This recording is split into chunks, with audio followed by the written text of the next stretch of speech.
Hola, buenas tardes, ¿cómo están? Bueno, aquí estoy comenzando el segundo video acerca del seminario de Lee Green sobre el Sol. Había realizado hace aproximadamente 2 semanas el primero, en donde habíamos trabajado toda la primera parte que implica las referencias mitológicas acerca de lo solar y también posteriormente algunas descripciones y características que tenían que ver con lo astrológico y con lo psicológico. En esta segunda parte, en el día de hoy, lo que vamos a estar viendo tiene que ver con dos temas principales. Ahí voy mostrando algunas placas de presentación. Dos temas principales de esta segunda parte que son la creatividad y la vocación. Y hablando de estas dos palabras, creatividad y vocación, quería recomendarles dos libros que justamente tienen que ver con esto, que escribieron mis padres, Carlos Churba y Liliana Jimeno. Mi padre, el libro de la creatividad que están viendo, y mi madre, el libro La vocación, una creación, que también están ahí viendo a la derecha. Eh, Se los recomiendo, son muy buenos libros y justamente como, como van a ver son temas muy relacionados directamente con lo que vamos a ver el día de hoy. Bien, ahí hay algunos contenidos entonces de lo que vamos a desarrollar.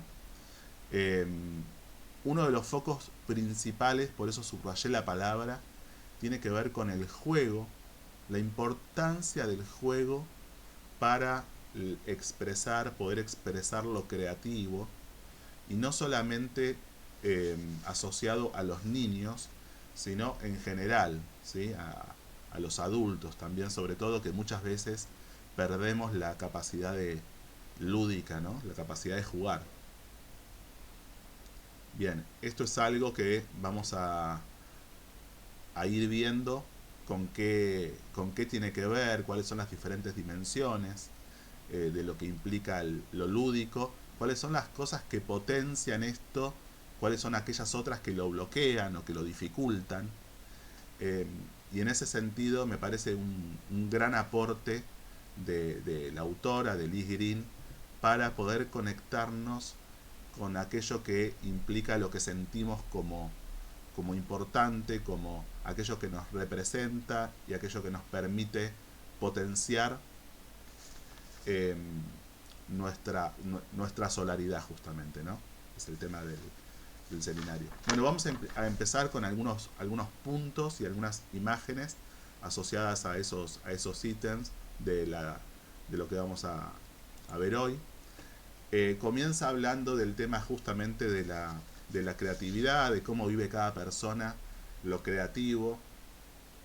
Y lo que manifiesta ahí Liz Green es que cada persona, algunas personas se sienten energizadas cuando están en alguna actividad en donde pueden desarrollar la parte creativa, se sienten con más potencia, con más energía, con más vitalidad, pero otras por el contrario pueden llegar a sentir algo ligado a algo doloroso, algo que genere como mucha dificultad y en ese sentido doloroso, o incluso muchas veces lo que sucede son sensaciones de bloqueo a la creatividad, la sensación de por algún motivo no poder estar expresando algo que, eh, que nos, en lo cual nos sintamos creativos, sueltos, justamente con esta capacidad de lúdica. Entonces ahí vamos a ver algunas imágenes que tienen que ver con esto, ¿no? Con la capacidad de creatividad, la capacidad de jugar, y también qué pasa entonces o cómo graficamos eh, cuando sentimos el bloqueo, ¿sí? A la creatividad. Bueno, en la carta natal la creatividad tiene que ver con el sol, con la casa 5. Otros significados asociados a esa área de la carta, la casa 5, tiene que ver con los niños y también con los hijos. Y en ese sentido niños, hijos, creatividad, están implicadas en la misma esfera de la vida, eh, por eso decía la casa 5, que a su vez está asociada con el sol, porque es la casa arquetípicamente del signo de Leo. Entonces, casa 5, signo de Leo, sol, forman en las diferentes matrices de lo astrológico eh, aquello que tiene que ver con algo que tiene resonancia entre sí. Vamos a comenzar entonces. Bueno, recién estábamos viendo lo que estábamos comenzando con lo que tiene que ver con el proceso creativo en relación a lo solar, y lo que vamos a comenzar a ver ahora tiene que ver con directamente con el tema del juego. Antes de eso, lo que Liz Green nos recuerda es que Apolo era el protector de los niños y de los jóvenes, y en ese sentido también es muy importante esa referencia mitológica ligada a Apolo, porque en ese punto es el que tiene que ver con el que permite, ¿no?, en la mitología que se desarrolle algo, ¿sí? Que se desarrolle algo que está en principio no formado, ¿sí? Que está como potencial en un niño, en un joven, y que a lo largo de la vida se da la posibilidad de que eso se vaya desplegando. Hay una noción de despliegue y de proceso evolutivo ligado con lo solar y con la figura mitológica de Apolo, que es central. Vamos a ver cuáles son las formas, las condiciones, lo que potencia, lo que inhibe este desarrollo. Bien, lo lúdico, lo que tiene que ver con el juego, es el primer paso fundamental, tanto en lo evolutivo como en lo creativo en general, cuando somos adultos, y que implica tres características, ¿sí? Tres características básicas que tienen que ver con la experimentación, ¿sí? Con poder hacer cosas nuevas, con poder no repetirnos constantemente en lo ya conocido, por un lado. Por otro lado, la exploración, que también está asociado a eso, ¿no es cierto? Poder explorar nuevas posibilidades, poder explorar potencialidades aún no descubiertas. Y esas dos instancias, la experimentación, la exploración, requieren un estado receptivo, un estado de estar con una cierta apertura, eh, y requieren también en ese punto y en ese sentido no estar en un lugar de tensión, no estar en una disposición de alerta o no estar a la defensiva, ¿sí? Sino que por el contrario, el juego, la experimentación y la exploración, el estado que requieren como algo previo, entonces es un estado de disponibilidad, ¿sí? Disponibilidad para aquello que tiene que ver con lo que queremos desarrollar, ¿sí? Con lo que queremos desarrollar desde lo lúdico en este caso. Bien, seguimos viendo ahí algunas imágenes que tienen que ver con esto de lo lúdico, de la importancia del juego, y así como decía, estas tres condiciones que son requisitos para aproximarnos a lo lúdico, también va a decir otras tres cuestiones que es importante tener en cuenta, porque muchas veces inhiben lo lúdico, lo dificultan. Y esas tres cuestiones son: poder no aferrarnos a un guión o a una receta, ¿sí?, cuando nos disponemos a jugar; poder no tener el control, o sea, poder no saber qué es lo que va a pasar o cómo va a terminar aquello que estamos haciendo; y finalmente poder no enfocarlo desde el lado competitivo. O sea, el juego que está asociado con la creatividad no tiene que ver con el juego en el sentido, por ejemplo, deportivo, en el cual intentamos, bueno, ganar o perder, ¿sí? Si bien puede haber alguna dimensión en el que alguien gane o alguien pierda en un juego, por ejemplo, de niños, no es la esencia del juego en el sentido lúdico y en el sentido creativo un resultado competitivo, ¿sí? Entonces, todas estas características van configurando como la vía de entrada a la, al, a la capacidad de conectarnos con lo lúdico, que a su vez va a ser central para la expresión de lo solar, ¿sí?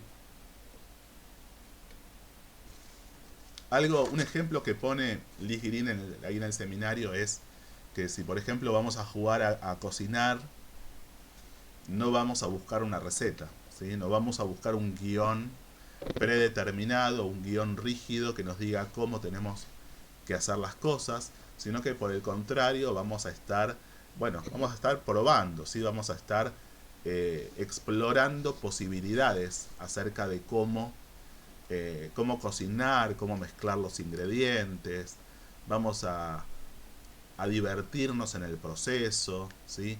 A permitirnos diferentes situaciones, ¿sí? A ir por un lado, ir por el otro, no convertirlo en algo lineal y en algo rígido o estereotipado. Y en ese sentido, poder tener una cierta flexibilidad y poder, eh, a partir de esa flexibilidad, sentir que podemos expresarnos. Y aquí pasamos a otro punto que tiene que ver justamente con lo expresivo, que está relacionado con el mundo del juego en el sentido del teatro, ¿sí? Dice Lee Green que en tiempos de Shakespeare a un actor se lo llamaba también jugador, ¿sí? Lo cual es una asociación muy interesante por la resonancia que genera en los significados que les mencionaba antes de la casa 5, ¿sí? La casa 5 tiene que ver con el juego, también tiene que ver con el juego en el sentido de lo expresivo, y está reunido aquí entonces en esta referencia de lo escénico y lo que implica también lo lúdico. Entonces ahí estamos viendo algunas imágenes que tienen que ver con el juego expresivo en lo teatral, ¿sí? Y, y lo que implican los roles, ¿sí? A lo largo de nuestra vida vamos jugando diferentes roles que marcan diferentes intensidades. Eh, por ejemplo, eh, Lee Green hace una asociación entre los roles clásicos, por ejemplo, de las tragedias de Shakespeare o de otras, ¿no es cierto? Da algunos ejemplos como Hamlet, pero de otras también, Medea o el mismo Edipo. Ahí estamos viendo algunas imágenes asociadas a eso. Y lo que dice es, bueno, vamos como jugando los roles de nuestra vida, ¿no? Con diferentes intensidades, con diferentes que permiten catarsis, ¿no? Que permite que algo se vaya expresando y se vaya moviendo y descargando, ¿sí? Y esto lo que permite es la elaboración de la realidad a través del juego y a través de lo dramático. Lo que permite, dice Liz Green, es acercarnos a algo que se llama el mundo del cómo sí, ¿sí? Del cómo sí dramático, que es el siguiente título, y que implica esto de poder elaborar lo duro de la realidad, ¿sí? A través de lo lúdico y de lo simbólico. La capacidad que tenemos de jugar, de pasar la realidad a un estado simbólico y a través de ese estado simbólico jugar con eso, produce una posibilidad de transformación en relación a cómo lo percibimos y en relación a cómo lo vivimos, y posteriormente volver entonces a la realidad desde otro lugar, desde un lugar en el cual el padecimiento eh, haya o disminuido o desaparecido justamente por haber podido hacer una elaboración interna a través de lo lúdico y a través de la imaginación. A esto se le llama entonces el mundo del como sí, que no es algo que sea privativo, por supuesto, de los niños, y no es privativo del juego infantil, sino que justamente en la edad adulta siempre tenemos la posibilidad de conectarnos con esta dimensión. Justamente eh, una de las corrientes terapéuticas psicológicas que aborda esto es la corriente creada por Jacob Levi Moreno y que se llama psicodrama, que implica dramatizar, hacer escenas con aquello en el ámbito terapéutico, con aquello que nos produce algún tipo de malestar, de conflicto, de padecimiento, y a través de esa dramatización, a partir de un estado eh, de, de capacidad lúdica, de capacidad expresiva, poder percibir, poder ver la situación de manera diferente, ¿sí? Y que esa transformación en cómo la percibimos también eh, nos produzca un cambio a nosotros en cómo la vivimos, ¿sí? Posteriormente. En la Facultad de Psicología, en la cátedra de grupos, hace muchos años que soy docente y que allí una de los ejes que enseñamos tiene que ver con esto, ¿no es cierto? Del psicodrama, con esto de plasmar escenas, y en ese sentido es muy rico desde el punto de vista de aquello que propicia la imaginación y la creatividad en relación a lo terapéutico, y no solo lo que tiene que ver con lo verbal, lo lógico, racional, ¿sí? Eh, Me parece que es muy interesante poder complementar las dimensiones más habituales, más clásicas, más conocidas de la terapia verbal, con lo que implica la acción dramática, el cuerpo, los gestos, las emociones. Y en ese sentido el aporte de Moreno es, eh, es muy notable, es muy importante, ¿sí? En lo que tiene que ver con la creación del psicodrama. Justamente en este sentido, uno de los aportes del, del psicodrama moreniano y uno de los ejes fundamentales tiene que ver con la espontaneidad, ¿sí? Con recuperar la espontaneidad muchas veces eh, disminuida o perdida cuando somos adultos, en lo que él llama las conservas culturales, aquellos estereotipos o rigideces a los cuales nos vamos acostumbrando con el crecimiento, con el juego social, con el juego institucional. Muchas veces aquello que implicaba la capacidad de juego eh, ligado al periodo evolutivo de la infancia, bueno, se va perdiendo, y el psicodrama y Moreno y estos conceptos tan importantes que propone, bueno, están al servicio de volver a reconectarnos con toda esa dimensión. Bien, ahí seguimos viendo algunas imágenes relativas a esto. Y lo que vamos a ver ahora tiene que ver con una articulación que hace Liz Green en relación a la filosofía hindú. Ahí antes veíamos algunas imágenes ligadas al tema de la fantasía, de la imaginación. Estaba también ahí una imagen de Dalí, del pintor. Pero en este momento lo que propone Liz Green es una referencia ligada a la filosofía hindú, en la cual la creación del mundo, dice, es un acto alegre. Hay algo que va a tomar como muy importante en este sentido en relación a la tonalidad emocional o la tonalidad anímica, ¿no? Este tema de la alegría. Eh, Dice que esta cosmovisión en la cual la creación del mundo tiene que ver con un acto alegre, no se trasvasó a la cosmovisión judeo-cristiana, ¿sí? En la cual dice, haciendo como una como una metáfora, como un juego ahí verbal, como si Dios hubiese perdido el sentido del humor, ¿sí? Como una tonalidad muy distinta desde lo que se transmite, y que eso nos condiciona y nos afecta en relación a la mayor posibilidad o dificultad de aproximarnos a lo que tiene que ver con todo este mundo de lo lúdico, del juego, que es a su vez esencial para poder conectarnos con nuestra creatividad, nuestra imaginación y finalmente también con lo vocacional, ¿no es cierto? En este punto, en esto que tiene que ver con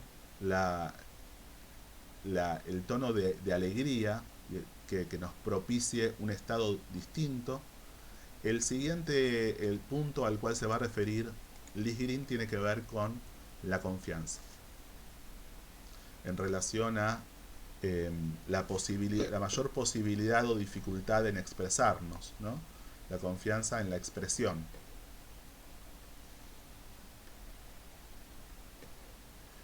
Lo que va a decir en este punto es que si estamos muy preocupados por el tiempo, ¿sí? Por qué hora es, o por dónde estamos, o si estamos necesariamente preocupados por cuestiones de supervivencia,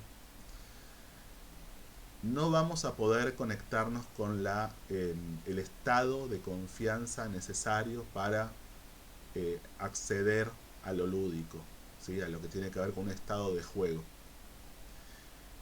Y en este punto, lo que va a decir es que cuando jugamos, estamos en un estado de no estar vigilantes, ¿sí? No estar alerta. Y que eso es muy importante, es un requisito muy importante. Sentimos que somos sacados de nosotros mismos en cuanto a estas referencias de tiempo y espacio, que estamos muy compenetrados en el juego, ¿sí? En lo que estamos experimentando, explorando, y en ese estar compenetrados es en donde se puede desplegar y darle lugar a lo que tiene que ver con eh, dimensiones muy importantes que vamos a ver en este punto y en el siguiente, que son la fantasía y la imaginación. Lo que va a decir ahí Liz Green es que la expresión creativa del sol, que permite la confianza, implica además servir y dar forma, ¿sí? A algo que sentimos como propio, ¿sí? Y que está más allá de aquellas referencias accesorias o sociales con las cuales nos solemos identificar. O sea que hay una introspección necesaria que implica este estado de disponibilidad para lo lúdico. Ahí vemos algunas imágenes de esto que tiene que ver con el tiempo y el espacio, ¿no es cierto? Cómo cambia cuando podemos jugar. Decía entonces la expresión creativa del sol en relación con esto de poder dar forma y servir a algo que sentimos como propio, y en ese punto dice un estado de devoción a algo en el centro, ¿sí? En algo que sentimos como central nuestro, y que es, dice, primero como una introspección, una percepción interna, y poder ser leales a esa percepción interna para darle una forma en aquello que hagamos. Bueno, esto es central, ¿sí? Central porque es como una base que implica esta sensación de confianza en aquello que queremos desarrollar y que queremos dar lugar, ¿no es cierto? Dice que los niños juegan juntos, pero pueden estar separados y solos en su imaginación al mismo tiempo que están jugando, ¿sí? Y en ese punto, cuando están en ese estado de juego, no hay un sentido de limitación. Las posibilidades son, eh, son casi infinitas, digamos, ¿sí? Los potenciales, ¿sí?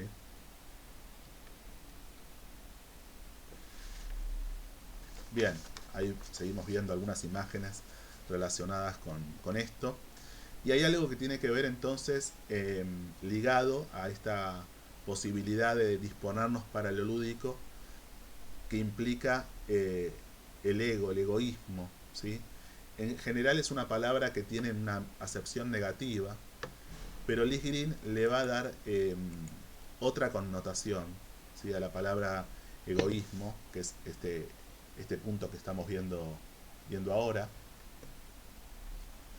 Lo que va a decir es que en general nuestros ideales culturales, eh, nuestros ideales judeo-cristianos, exigen que sacrifiquemos nuestros ideales egoístas, nuestros deseos egoístas, perdón. Y al sacrificar nuestros deseos egoístas, de alguna manera disminuye la posibilidad de conectarnos con esta esfera eh, del juego y con la confianza también en nosotros mismos. Y en ese punto lo que marca es que dice, bueno, la entrada al cielo y la aceptación por la sociedad son primos hermanos, ¿sí? Son primos cercanos. Eh, ¿Qué quiere decir con eso? Quiere decir que, bueno, como que si estamos muy apegados a aquello que tiene que ver con los valores rígidos en términos sociales o con diferentes tipos de mandatos, eso nos va a limitar y a estereotipar de una manera que nos va a dificultar mucho el acceso a nuestra posibilidad creativa y lúdica, ¿sí?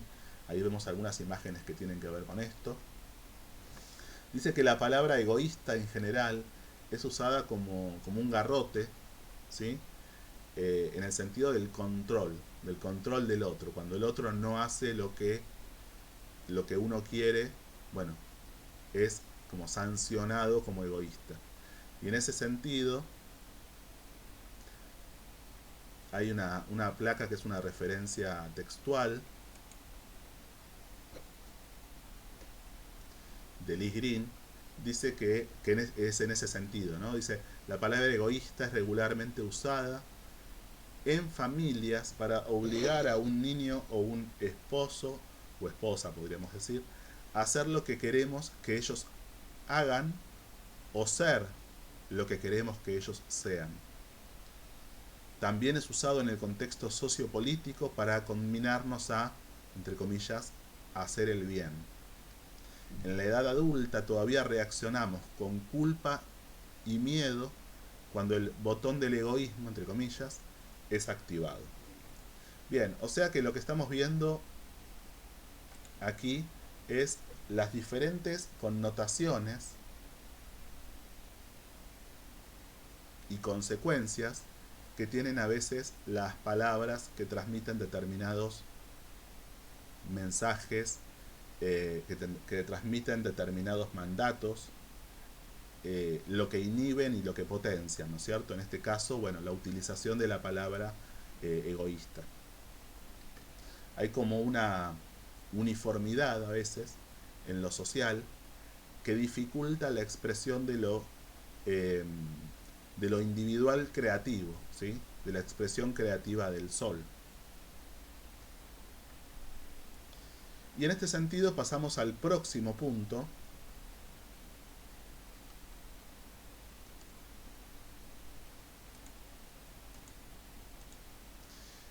que tiene que ver con el objeto transicional. Vamos a ver qué es el objeto transicional.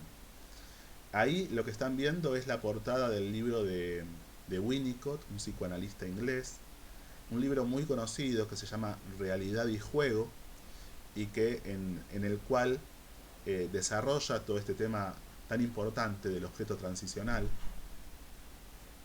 El objeto transicional es un puente, permite hacer un puente entre el estado de fusión con la madre y el estado de ser un individuo separado, ¿sí? O sea que en lo evolutivo del crecimiento es un momento fundamental, ¿sí? Para acceder a la posibilidad de, de simbolización, para acceder a la posibilidad de lúdica para poder desplegar las potencias que estamos trabajando en esta parte del seminario que tiene que ver con las potencias de lo creativo.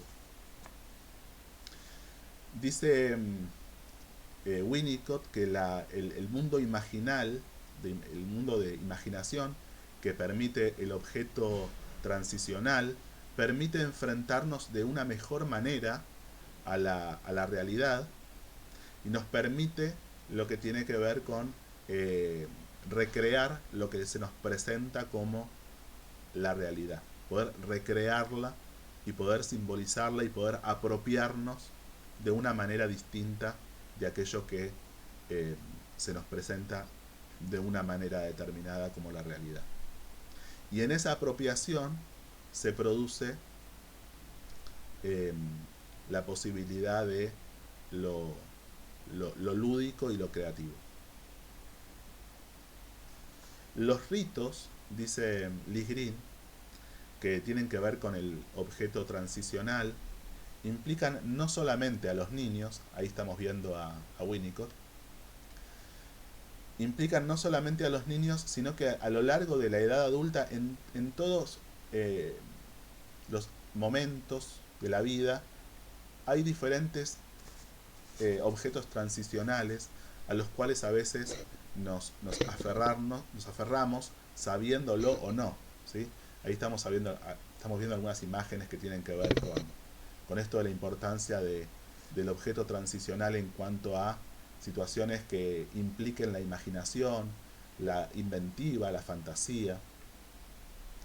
Bien, hay objetos transicionales típicos y específicos como dice el osito de felpa, ¿no?, en los niños, pero también en los adultos. Por ejemplo, los talismanes sagrados de las religiones como objetos transicionales, aquello que de alguna manera nos da un sentido específico, un sentido determinado. Bueno, siempre todo esto es importante para el sol, en el sentido de una conexión de la imagen de la divinidad que implique, que permite y que permita y que abra la capacidad de jugar. Bien. El objeto transicional es entonces algo en lo cual podemos verter nuestras imágenes y fantasías. Y al poder verter esas imágenes y fantasías, permitir que aparezca lo nuevo, ¿sí? Lo nuevo y dar forma a la realidad desde plasmar la realidad en un sentido distinto, ¿sí? El mundo del cómo sí también lo que permite, marca Lee Green, es el hecho de poder estar solos y al mismo tiempo estar conectados, ¿sí? Este ejemplo que daba antes de los chicos que juegan juntos pero están en su imaginación cada uno. Bueno, en general el mundo del como sí, el mundo de transición también lo llama, permite esta capacidad, ¿sí? Y en este sentido es que va a decir que la expresión creativa del sol depende de la capacidad de jugar.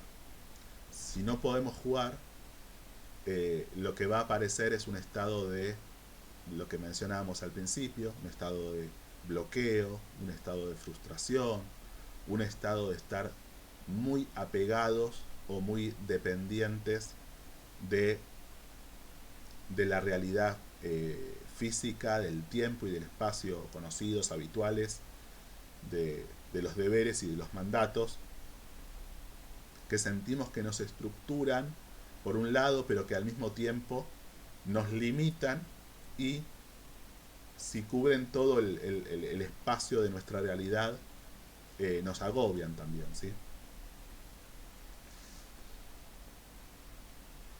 Hay algo que va a mencionar ahí Lee Green que tiene que ver con esta imagen que estamos viendo, que tiene que ver con las musas, ¿no?, las referencias ligadas a Apolo también. que tienen que ver con el proceso de encarnar las imágenes del reino interior, dice Lisgrim.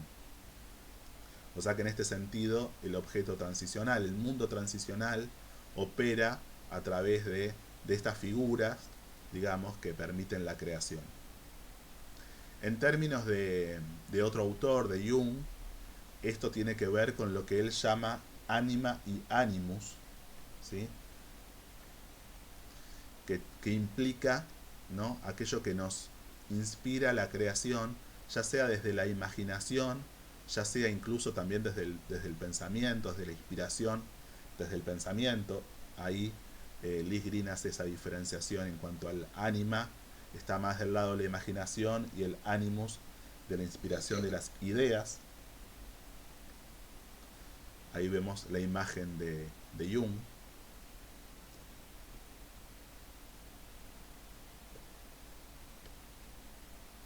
Bien, entonces esta posibilidad lo que nos permite, esta posibilidad de ir encarnando las imágenes de nuestro reino interior eh, en la realidad y darle forma, es, dice, actuar como un navío para algo más profundo eh, que tiene que ser expresado por nosotros. Esto que mencionábamos antes en relación a esta, esta devoción a algo nuestro que, eh, bueno, que exige esa cierta lealtad a lo que sentimos como propio, como individual, y poder desarrollarlo y expresarlo a pesar de las dificultades. Aquí lo menciona de esta manera, ¿no es cierto? Eh, Actuar como un navío para que se pueda expresar a través nuestro, ¿sí? Eh, Algo más profundo. Y en este sentido es que toma el título del seminario, ¿no es cierto? El carro de Apolo, el carro que estamos viendo ahí la imagen, es aquello que puede actuar como un navío, ser un contenedor en relación a aquello que en realidad es eh, que va más allá de nuestros límites temporales, ¿sí?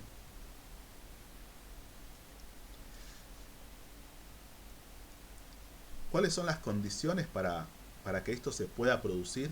Bueno, ahí lo que marca Lisgrim tiene que ver, por un lado, poder tener menos miedo a la soledad, porque implica una dimensión, un momento de poder estar con nosotros mismos, menos sentido de la limitación,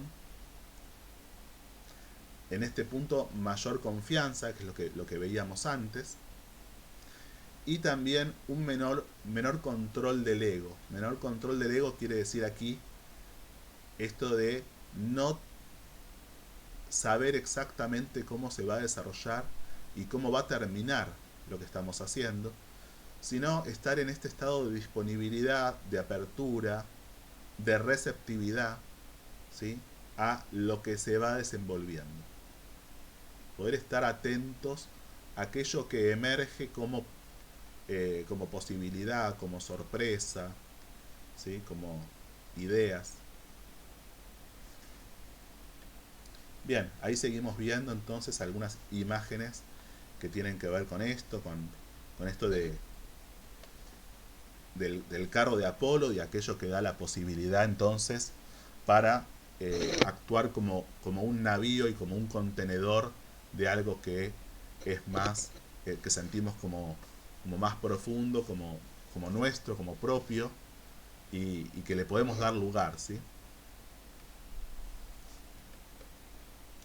Bien, el próximo punto que vamos a ver, bueno, y que además cuando le damos lugar a eso vamos sintiendo una cierta plenitud, ¿no es cierto? Por eso estas imágenes que implican esa sensación, ese estado, ¿no es cierto?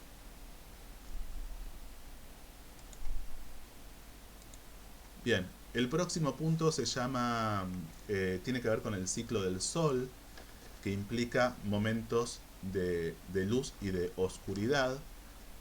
¿Y con qué tiene que ver esto? Bueno, no podemos, dice ahí Liz Green, estar permanentemente en un estado de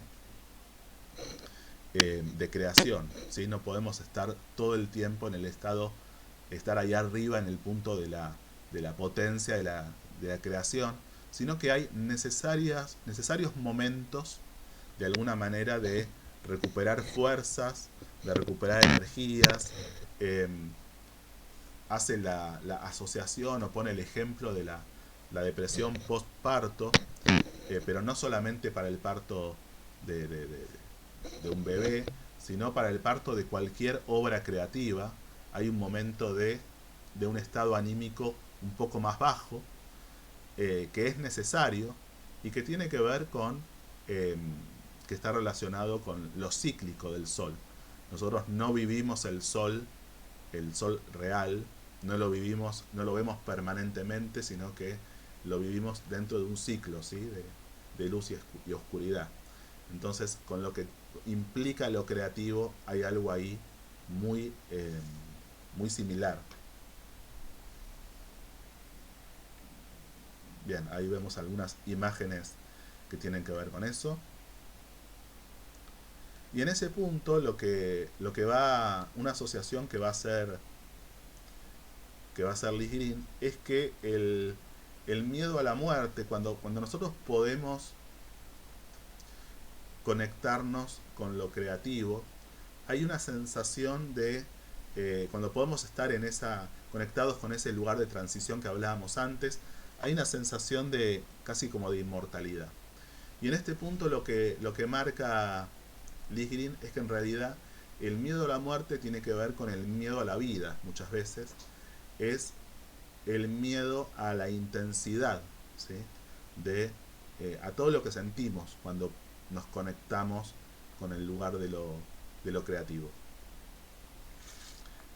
Esto es muy interesante porque lo puedo relacionar con lo que vamos a ver después del Sol en Escorpio, que es un signo en el cual la intensidad está en un estado en su plenitud, digamos, y muchas veces un signo que está asociado a los procesos de muerte, de destrucción, en realidad es el signo más vital del zodíaco, ¿sí?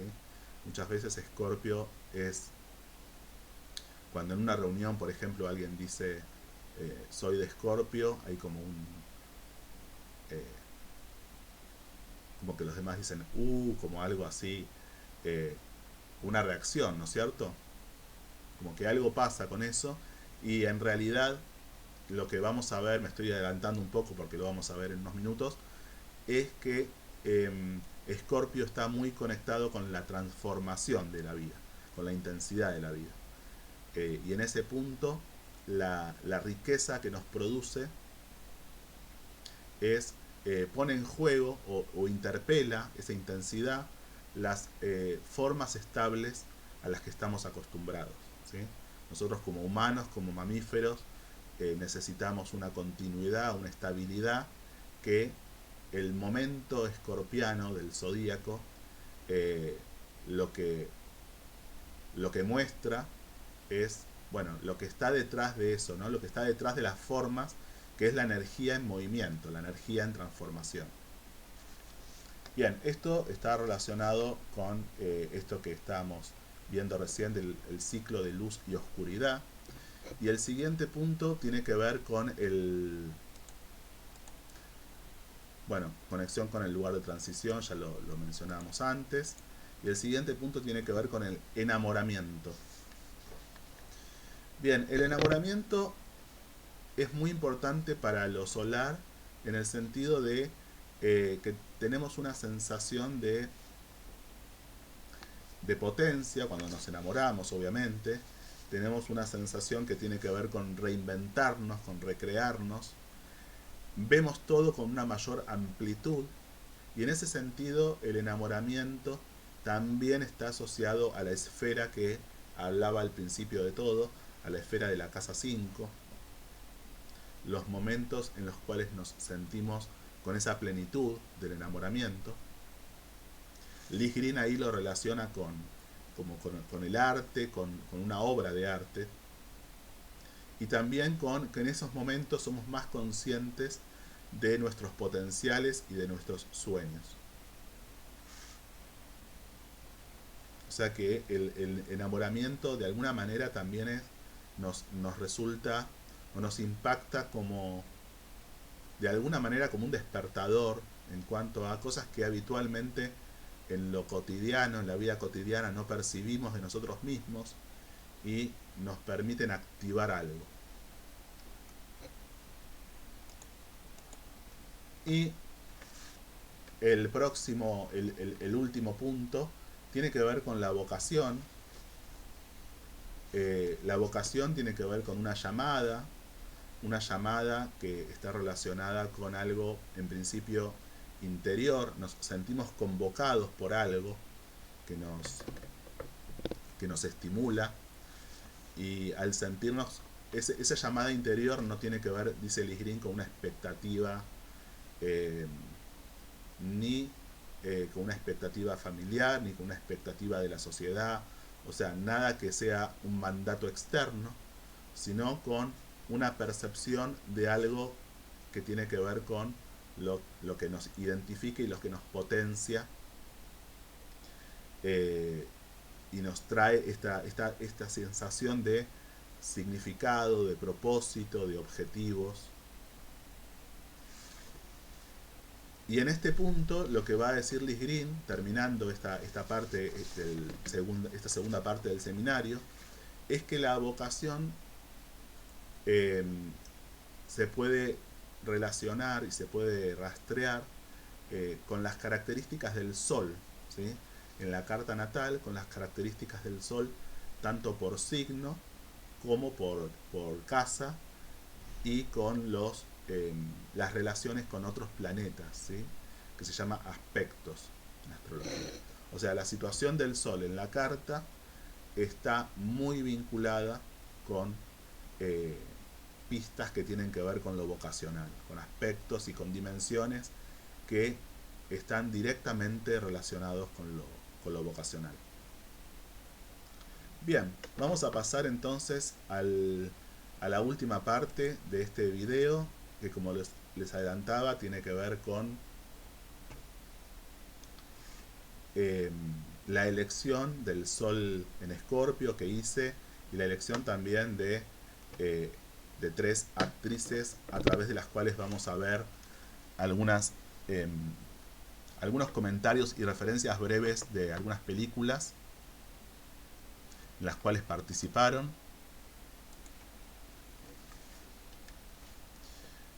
Primero, para presentar un poco el signo de Escorpio, se me ocurría relacionarlo con otro signo, que es el de Cáncer, y establecer algunas similitudes y diferencias. Ahí están viendo la placa, le puse de nombre La Casa y el Bosque.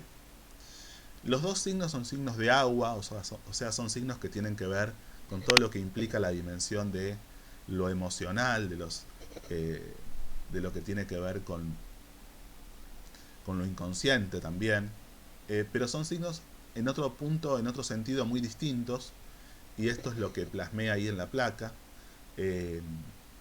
La casa, que ahí lo relaciono con el signo de Cáncer, tiene que ver con lo familiar, con lo seguro. En ese sentido se asocia la vida con lo seguro, o la vida depende de la seguridad. Tiene que ver con lo estable, tiene que ver con la forma. El hogar implica también lo que incluye, pero también lo que excluye. O sea que hay una dinámica muy fuerte en el signo de Cáncer de el adentro y el afuera. Tiene que ver con el afecto, con la ternura, con el cuidado y con la contención. Y por otro lado, la figura del bosque, ¿no es cierto? Para el signo de Escorpio, ¿en qué sentido? En el sentido que tiene que ver con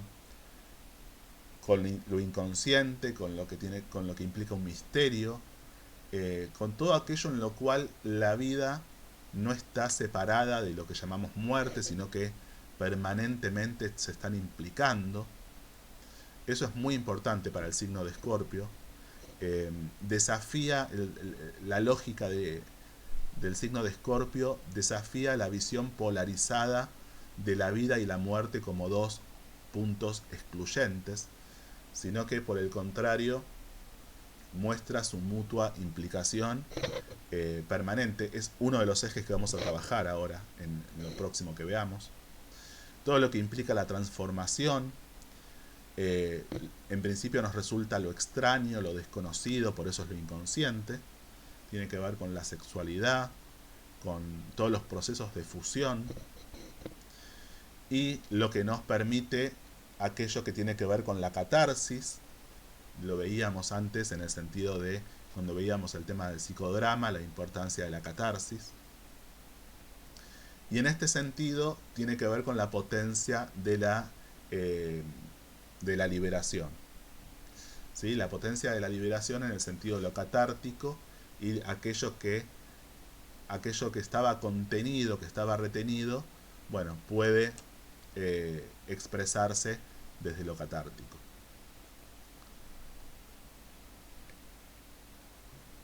Bien, y en relación al Sol en Escorpio vamos a ver cinco ejes. El primero tiene que ver con lo que les mencionaba recién, el ciclo vida-muerte como algo que está implicado permanentemente y que tiene que ver entonces con la intensidad vital. El segundo tiene que ver con lo que el Sol en Escorpio...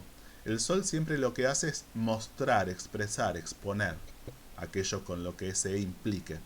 En este caso, el Sol en Escorpio lo que va a exponer, lo que va a mostrar, tiene que ver con lo que habitualmente está negado o es un tabú, aquello de lo cual no se habla o está prohibido. Siempre lo escorpiano tiene que ver con alguna dimensión de lo oculto, ¿sí? Y el Sol en Escorpio lo que va a hacer es, bueno, tender a mostrarlo, a explicitarlo. El tercer punto tiene que ver con la sexualidad, y en este sentido lo que va a exponer y lo que va a mostrar son las convenciones ligadas a la sexualidad, y en ese caso las convenciones amorosas y o de género, y muchas veces el solo hecho de mostrarlas lo que implica es una interpelación a eso, ¿no? A los estereotipos o las rigideces que implican las convenciones. El cuarto punto tiene que ver con exponer, mostrar, como les decía también antes, aquello que tiene que ver con lo oculto, pero en este caso con todo lo que implica el poder, ¿sí? En sus diferentes esferas, y también lo que implica lo pulsional, lo psíquico pulsional, ¿sí? Vamos a ver cómo se va a manifestar esto. Y el último punto, lo que tiene que ver con lo inconsciente, está relacionado con la catarsis y con lo que implique el misterio, ¿sí? Esos son algunos ejes que fui tomando para graficar lo escorpiano.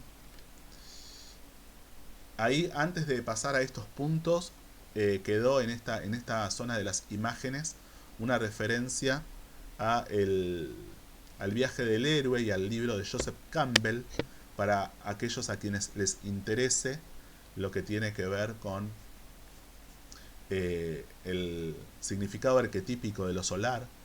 Les recomiendo entonces este libro llamado El héroe de las mil caras, que tiene que ver con lo que veníamos hablando antes, en relación, por ejemplo, a la vocación. Y en este caso, se me ocurría hacer esta relación, esta asociación, ¿no? Dante tenía a Virgilio para recorrer los círculos del infierno, ¿sí?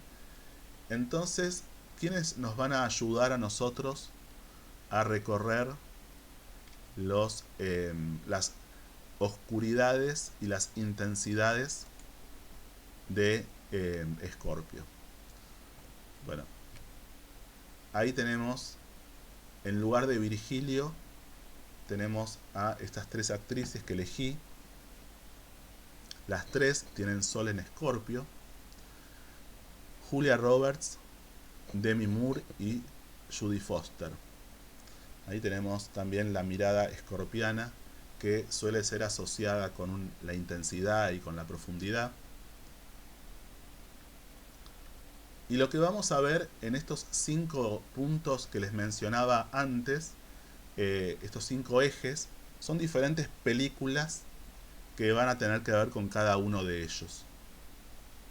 Ahí estamos viendo la primer placa con las 5 películas. Después vamos a ir una por una, voy a ir diciendo alguna breve relación de cada película con Scorpio y por qué está en cada eje, en cada uno de estos puntos. Estas son las películas del segundo eje.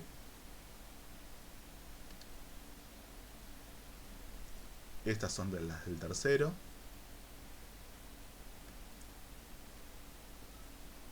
Aquí tenemos las del cuarto eje, que aquí continúa con algunas películas más. Y esta sería entonces el último, el quinto punto. Bien, vamos a ver ahora alguna breve referencia de cada una de ellas. A ver, un segundito, a ver cómo comenzamos. Acá. Bien, vamos a comenzar con la primera, que se llama Magnolias de Acero. Es una película en la cual actúa, entre otras, Julia Roberts. Es del año 1989. Y la relación que hago aquí en esta película con lo que tiene que ver con Scorpio y con el tema del ciclo de la vida y la muerte como un ciclo que se implica y que se implica mutuamente, tiene que ver con que en la trama el personaje de Julia Roberts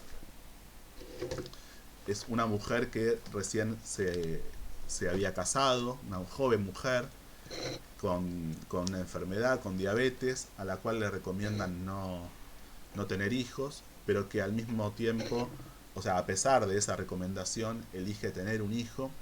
Y lo que se va expresando a lo largo de la película es esa tensión entre la vida y la muerte, o esos momentos, o esa decisión también, en cuanto a, bueno, una decisión arriesgada que tiene que ver con la vida y lo que implica en términos de peligros o de riesgos para la salud. Y esa trama, esa tensión es parte importante del desarrollo de la película y la intensidad con la que se vive eso. En relación a las diferentes películas que vamos a ir viendo, hay algo que tiene que ver con eso, ¿no es cierto? Con los puntos de intensidad a los que Scorpio o lo escorpiano alude en diferentes sentidos. Bien, ahí estamos viendo algunas imágenes entonces que tienen que ver con esta película.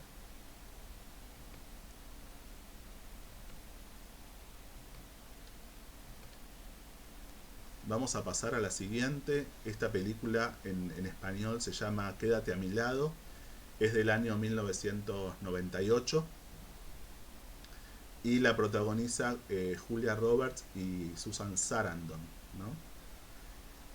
Esta película tiene que ver también con el ciclo vida-muerte en el sentido de una relación que se establece entre el personaje de Julia Roberts, que es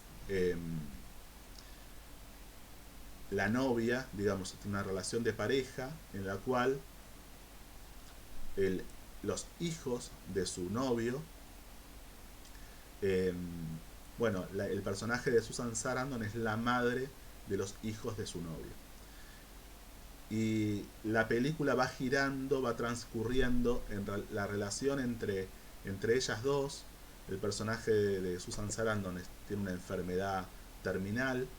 Entonces, a partir de una distancia inicial, de una tensión, de un enfrentamiento entre los dos personajes, a través de esta situación que tiene que ver con la enfermedad y con la inminente muerte, cómo se va transformando el vínculo y va produciéndose un acercamiento entre ellas dos a partir justamente de, bueno, de acompañarse en una situación dolorosa y también de lo que implican, bueno, la relación no solamente de ellas en sí mismas, sino también con los hijos, ¿no es cierto?,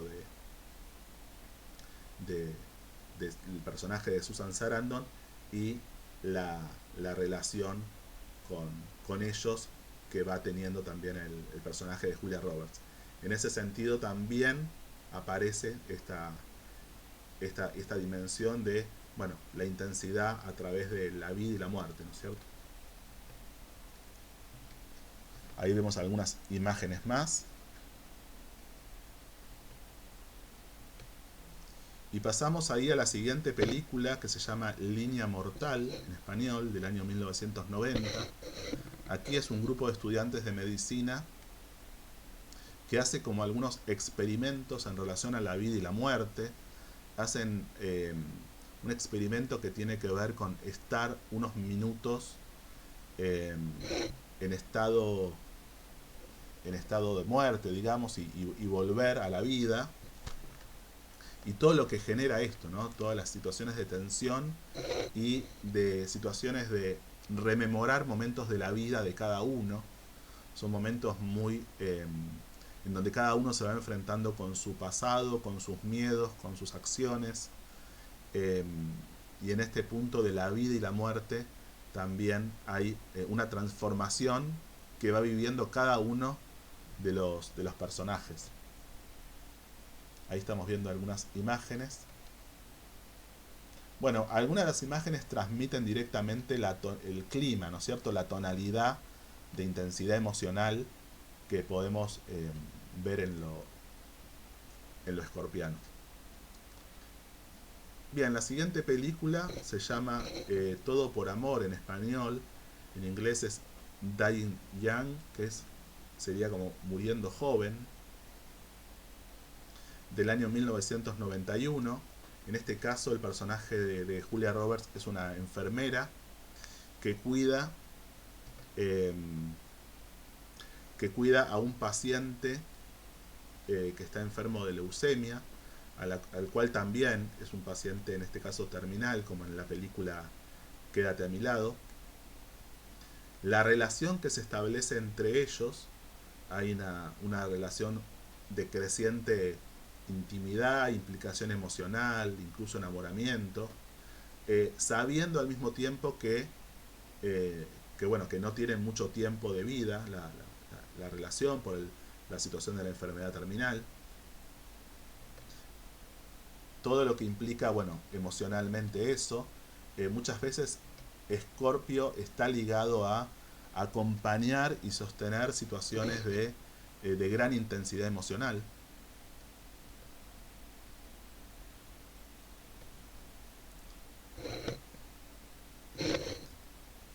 La última película de este eje, de este primer eje, es una película muy conocida, creo que es la más conocida de Demi Moore, que se llama Ghost.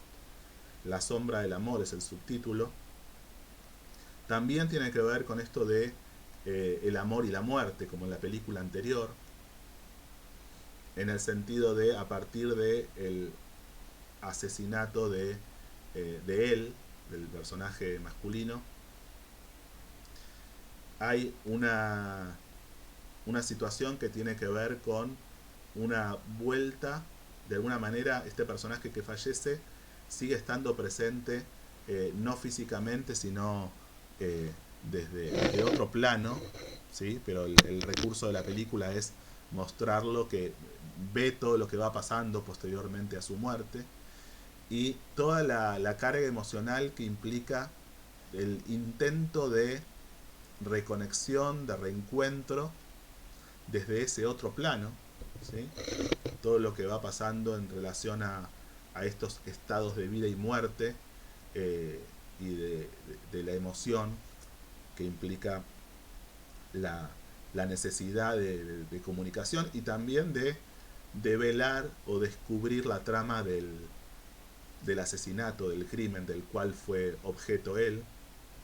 Muchas veces Scorpio, y esto lo vamos a ver en algunos de los próximos ejes de películas, tiene que ver con esto de la investigación, ¿sí? De investigar lo que está oculto, de investigar una trama de algo y descubrir y llevarlo a la luz, ¿no es cierto?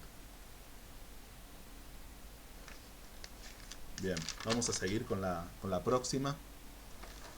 Estas son algunas imágenes más de la película de Ghost. Ahí vemos la intensidad emocional, ¿no es cierto?, en algunas de las imágenes.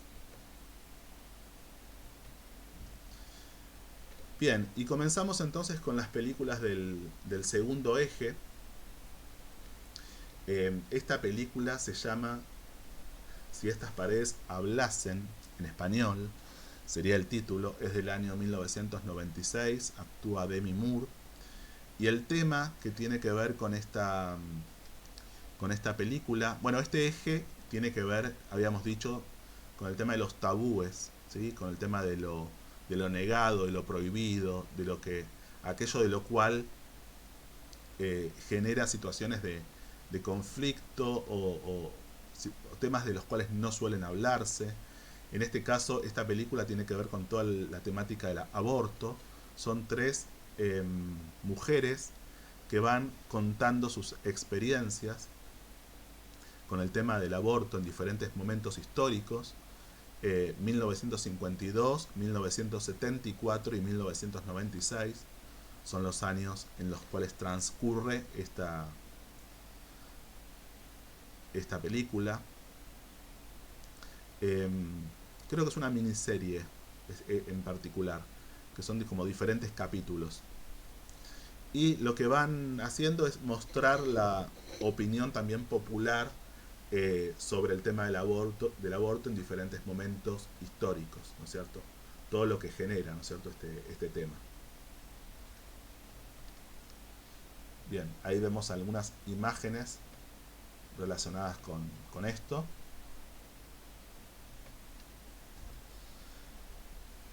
Y ahí pasamos a la siguiente, es una película muy conocida, en la que actúa una Judy Foster muy joven, creo que tenía 16 años cuando actúa en esta película, Taxi Driver, se llama la película, y la protagoniza Robert De Niro, del año 1976.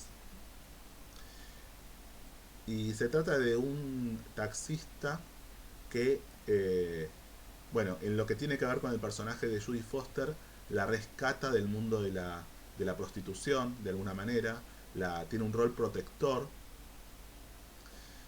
y en todo ese recorrido, en todo ese camino de esa protección, bueno, se establece un vínculo entre ellos, en el cual se va viendo el desarrollo de lo que tiene que ver con el personaje de Robert De Niro, este taxista, que va, bueno, va apareciendo algo muy, muy oscuro en relación a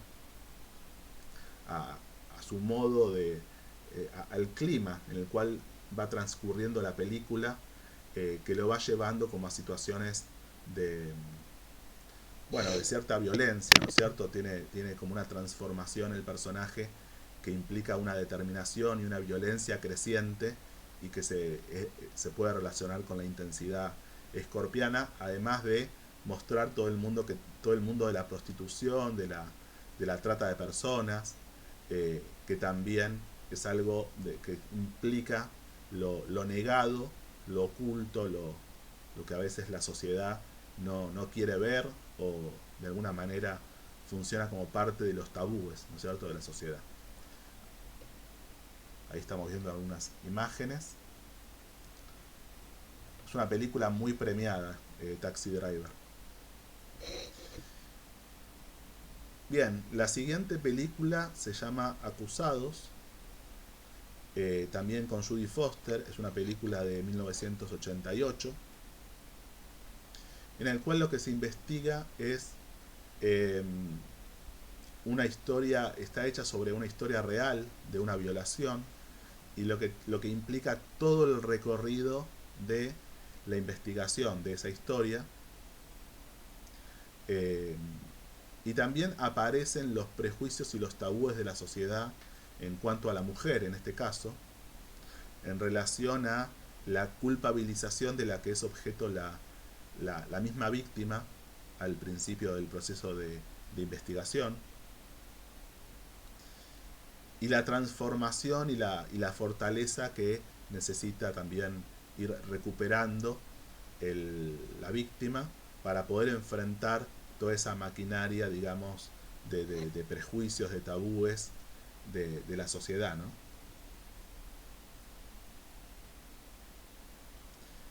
Bien, vamos a pasar a algunas imágenes de esta película.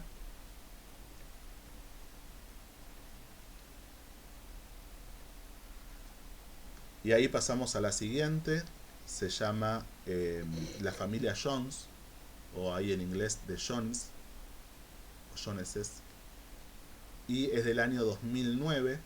El título en español, como les decía, es o La familia Jones o Amor por contrato o Matrimonio por contrato. Tiene que ver con una crítica a las convenciones del consumismo en la sociedad, hecha desde la comedia, digamos. Un matrimonio, una familia que en realidad es un producto comercial. Y en una de las críticas que veía de esta película decía que muchas veces es menos, este matrimonio ficticio es menos patético que uno convencional. Y, y bueno, y centra esto de, bueno, las convenciones y los estereotipos sociales llevados al extremo, ¿no? Como eh, mostrar, digamos, desde un punto de vista de la comedia, pero también muy exagerado, aquellos que tienen que ver con los hábitos del consumismo, ¿sí? A los que estamos habituados. Lo que tiene que ver también con los ideales, en este caso los ideales no solo de consumo, sino también los ideales de familia. Bien, ahí estamos viendo algunas imágenes de esta película. Y pasamos a la siguiente, la última película de este eje, que se llama Un Dios Salvaje, sería el título en español. O Sabes quién viene, es otro título. Y en inglés, bueno, el título que ven allí, ¿no es cierto? Carnicería sería el título, la traducción literal. Es una película en la que actúa Judy Foster. Es una película que dirige Roman Polanski, ¿sí? Un director muy conocido.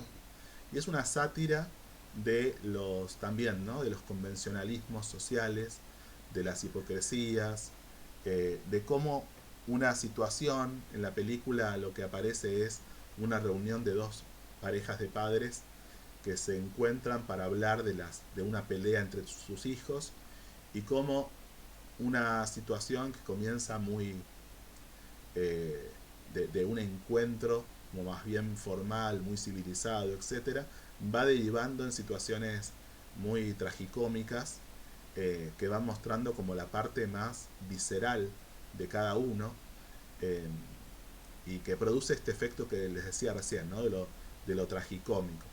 Y como también es una crítica, de alguna manera, a a los valores o a las convenciones sociales eh, y también una explicitación, ¿no? De aquello que tiene que ver con los tabúes y con las hipocresías sociales.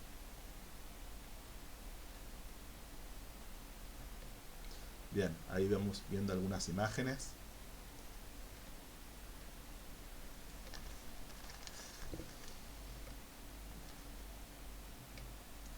Bueno, y ahí pasamos al tercer eje, al tercer punto, eh, que tiene que ver, si recuerdan, con las convenciones, pero en el sentido de lo amoroso o de los temas también de género. Y en este caso, una película también hiper conocida, la película, si se quiere, más conocida de Julia Roberts, que es Mujer Bonita, del año 1990.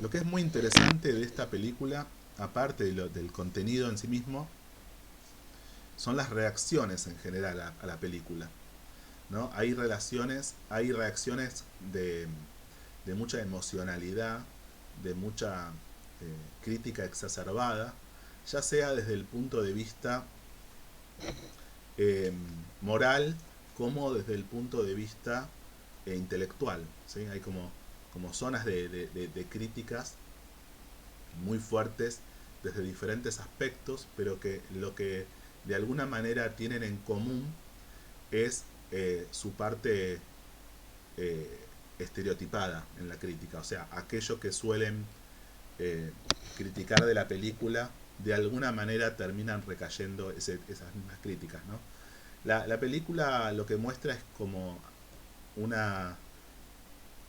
En muchas críticas dice, bueno, como un cuento de hadas moderno ligado a la figura de la Cenicienta o también a la figura de el mito de Pigmalión, ¿no es cierto? Un encuentro que se produce entre dos personas de clases sociales muy diferentes, ella que se dedica a la prostitución, él una persona, un empresario con mucho dinero que se dedica a dividir empresas y venderlas.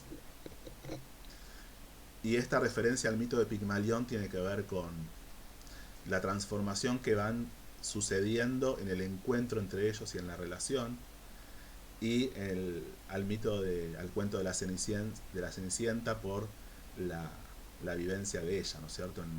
En el hecho de conocerlo a él y cómo va cambiando su vida. Lo que mencionaba de las reacciones a la película me recordó cuando veía también las reacciones a la ópera La Traviata, ¿no? En su momento, la ópera de Verdi, que, que viene del cuento del relato de Dumas, de la Dama de las Camelias, el libro, y las reacciones que tenían que ver desde la moralidad, ¿no es cierto?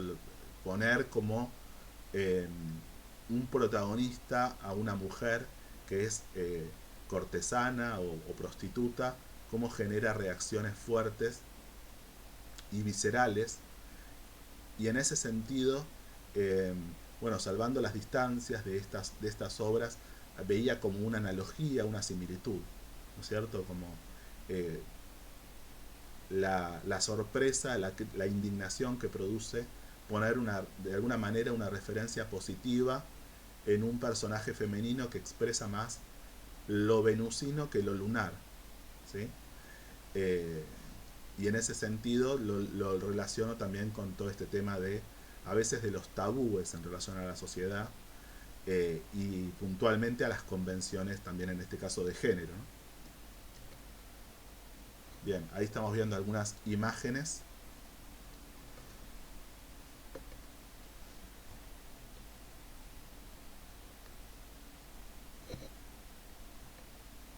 Y aquí tenemos otra película que tiene varios aspectos en común con la película que vimos recién.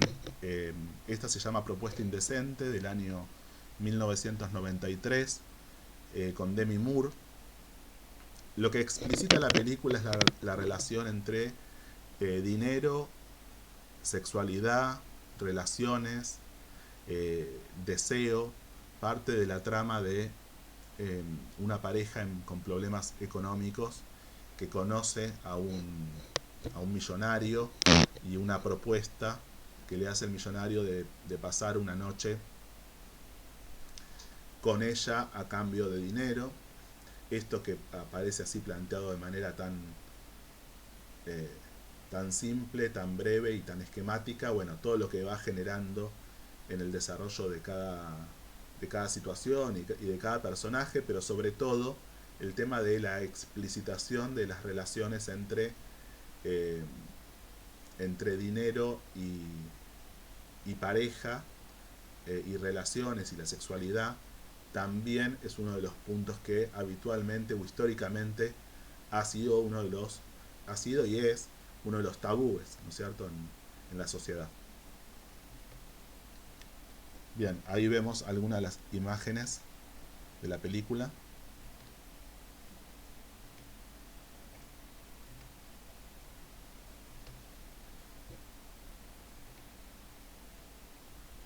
Bien, y aquí tenemos esta que se llama entonces Durmiendo con el enemigo, del año 91.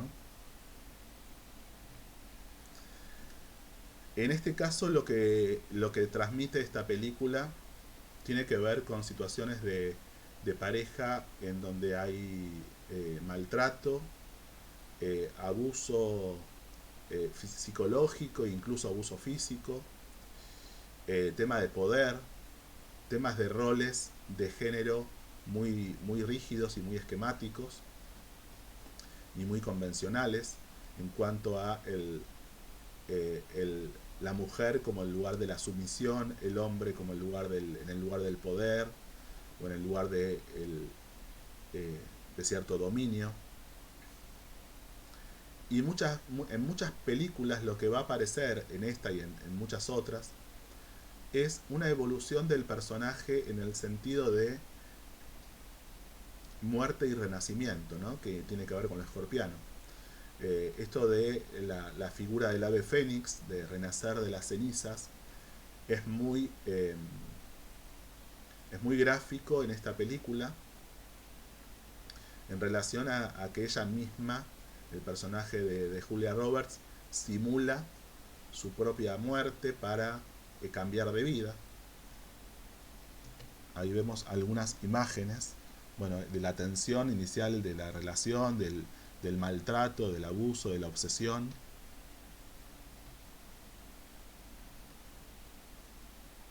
Muy agobiante, muy... el tema del control, ¿sí?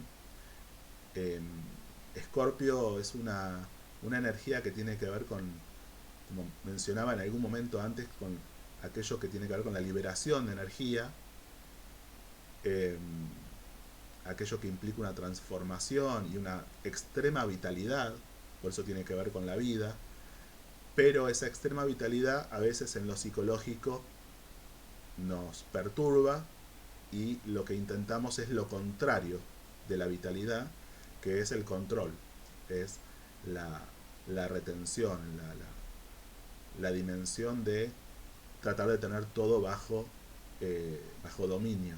En este caso está relacionado con esta película, en esa relación de tanta sumisión y de tanto control y de la evolución del personaje de ella, ¿no? Bien, la película Algo de qué hablar del año 1995 es una película en donde se pone como eje la infidelidad y a partir de una situación de infidelidad lo que implica en cuanto a la transformación de la protagonista en relación a los mandatos familiares, a los mandatos sociales, un cambio de posición subjetiva en cuanto a los valores, ¿no? Sobre los cuales se separa. Ahí vemos algunas imágenes.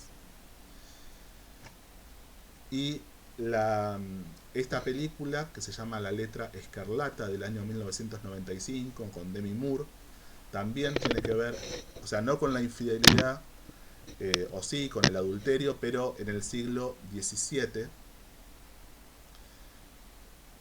con todo lo que implica ese momento histórico, con todas las diferencias y la parte muy rígida en cuanto a lo que tiene que ver una infidelidad con la figura masculina, un reverendo, ¿sí? Entonces todo estaba tenido de una, una cuestión ligada a lo secreto, al tabú, a lo que no, de lo cual no se podía hablar, y la condena que sufre el personaje de ella, ¿no? Que estaba condenada a llevar la letra, ahora vamos a ver alguna imagen, la letra A, ¿sí? De adúltera, a llevarla, a portarla consigo.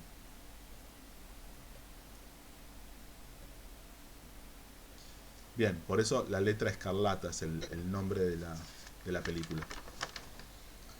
Bien, la siguiente película inicia el tercer eje de los 5 que estamos viendo en relación a lo escorpiano.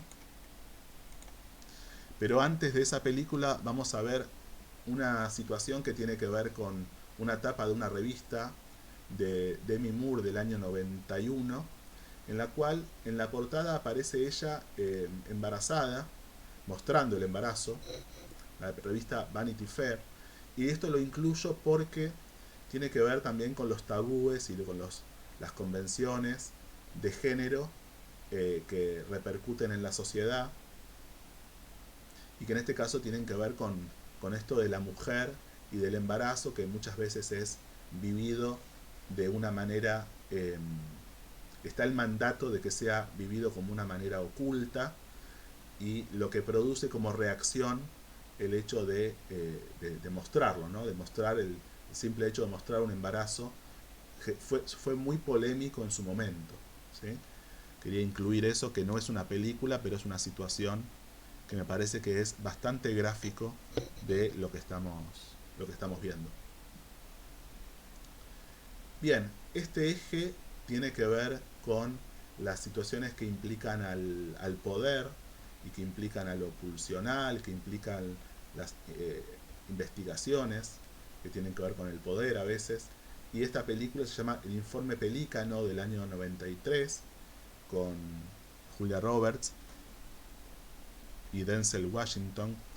Y lo que sucede en esta película es una investigación justamente de estructuras de poder que involucran a corporaciones y al mismo gobierno en relación al asesinato de dos jueces con motivos, digamos, este asesinato de, eh, de un proyecto petrolero al cual estos jueces se estaban negando.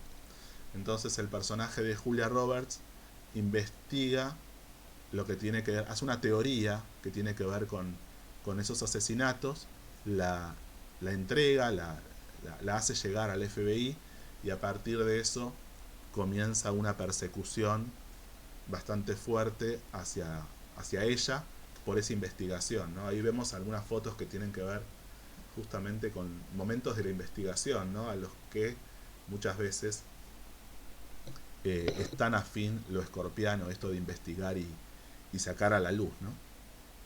Bueno, muchas veces tienen que ver con mostrar lo que tiene que ver con esto de los poderes ocultos, ¿sí? Lo que aparece en las sombras. Y en ese sentido, esta película es muy gráfica de eso.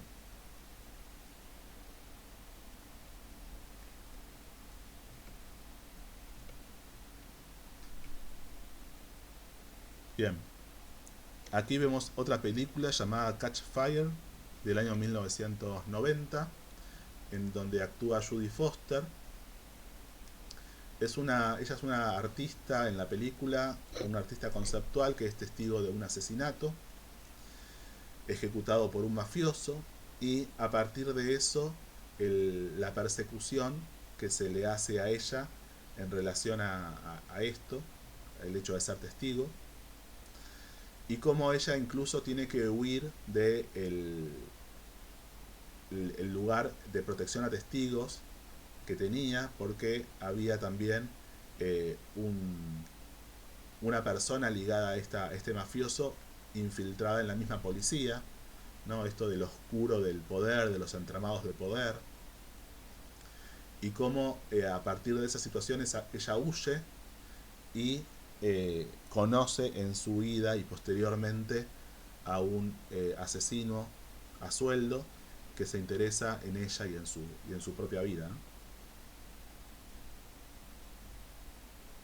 Vemos cómo se reitera entonces todo lo que tiene que ver con esto del oculto, de un crimen, de una investigación, de una huida, de una, eh, de una evolución del personaje que implique una transformación.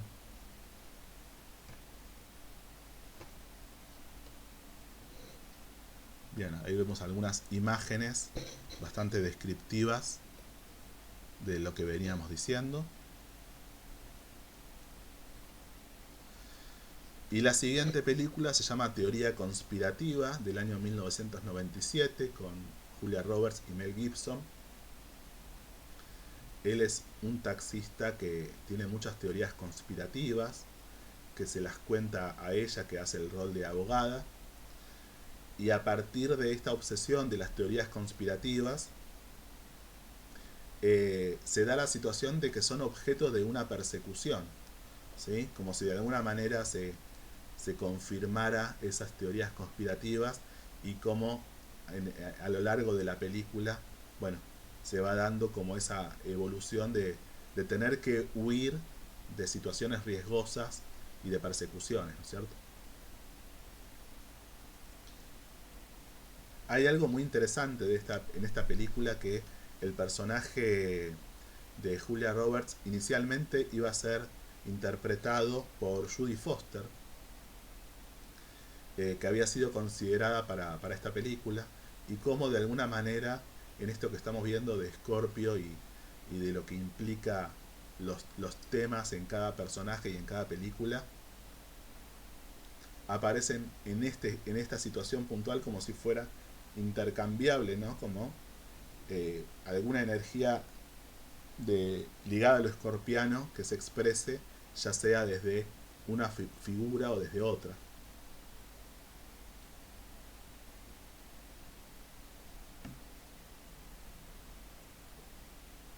Bien, ahí tenemos algunas imágenes.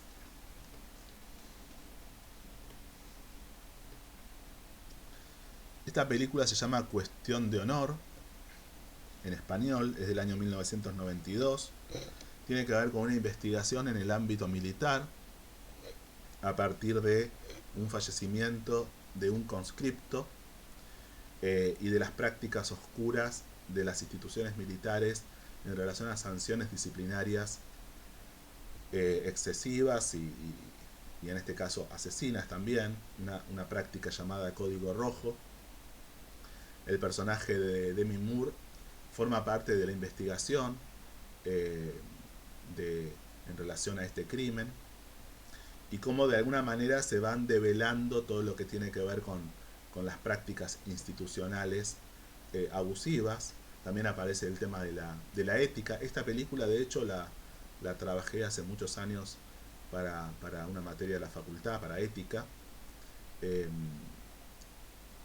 y recuerdo que, bueno, que tenía que ver con muchos aspectos de lo que se veía en esa materia.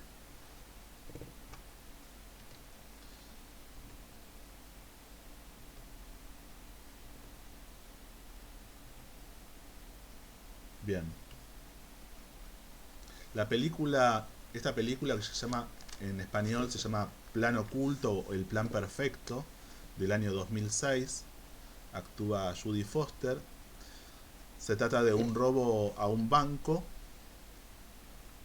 en el cual lo que sucede y lo que está relacionado con lo escorpiano tiene que ver con los secretos que guarda el banquero en una de sus cajas de seguridad, que tienen que ver con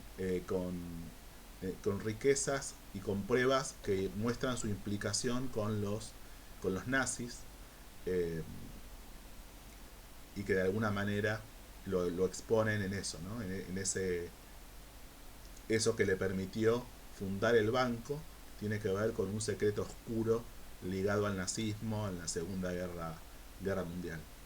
Bueno, la película de alguna manera va desarrollando el, lo que tiene que ver con los esfuerzos del personaje también de Judy Foster en cuanto a el pedido que se le hace inicialmente de que se mantenga oculta esa información, bueno, y lo que va pasando en relación a eso, ¿no? Ahí vemos a los personajes principales, a ella, al banquero.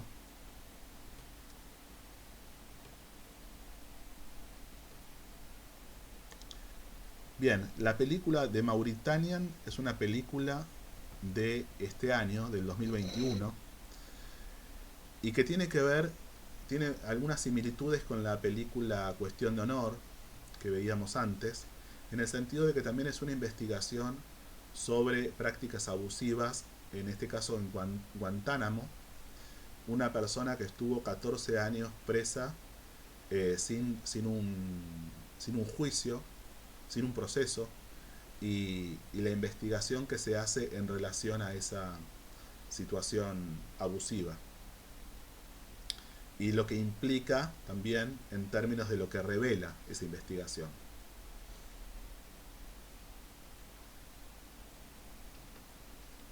Ahí vemos algunas imágenes.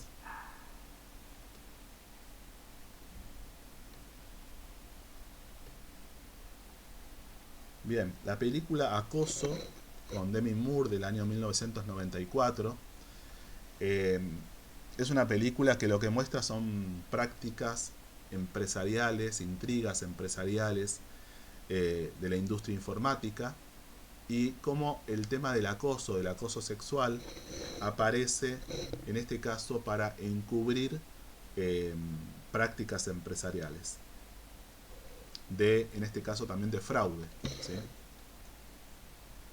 Entonces aparece, por un lado, el tema del acoso sexual en el ámbito laboral, pero también la figura del acoso como aquello que busca también velar y encubrir otras prácticas eh, de fraude. También muestra la película, bueno, como un doble estándar en cuanto a la figura de género del acosador, si es hombre, si es mujer. eh, Muestra como diferentes situaciones ligadas a eso. Y también las denuncias en relación a la utilización de las denuncias en relación a un marco de competencia interna en cuanto a la escala empresarial, ¿sí? Cómo son utilizadas a veces como un instrumento esas denuncias. Ahí vemos algunas imágenes.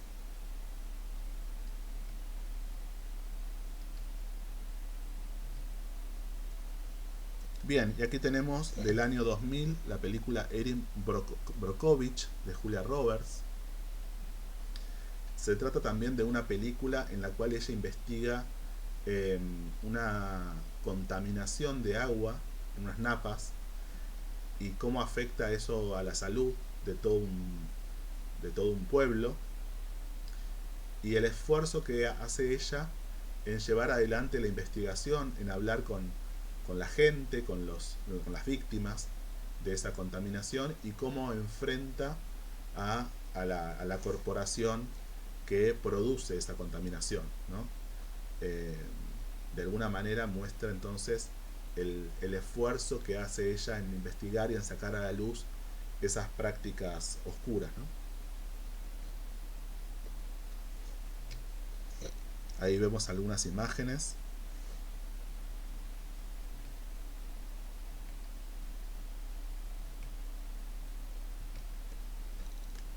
Bien, y acá tenemos la película Confesiones de una mente peligrosa, en la que actúa Julia Roberts. Es una película que eh, es una película dirigida por George Clooney, la primera película que él dirige, del año 2002. Y en este caso el personaje principal es un animador de televisión y al mismo tiempo un asesino en serie, un asesino que comete asesinatos para la CIA. Y el rol de ella, el rol de Julia Roberts, de alguna manera es como la figura de la fantasía de él, de este animador y asesino, en cuanto a la figura que lo incita a cometer los asesinatos, ¿no? Entonces cumple como este rol oscuro, eh, este rol escorpiano en cuanto a lo extremo, ¿no? A lo pulsional, a la incitación de lo prohibido. Y ahí vemos algunas imágenes que tienen que ver con eso, que son gráficas y descriptivas de lo que les estaba desarrollando.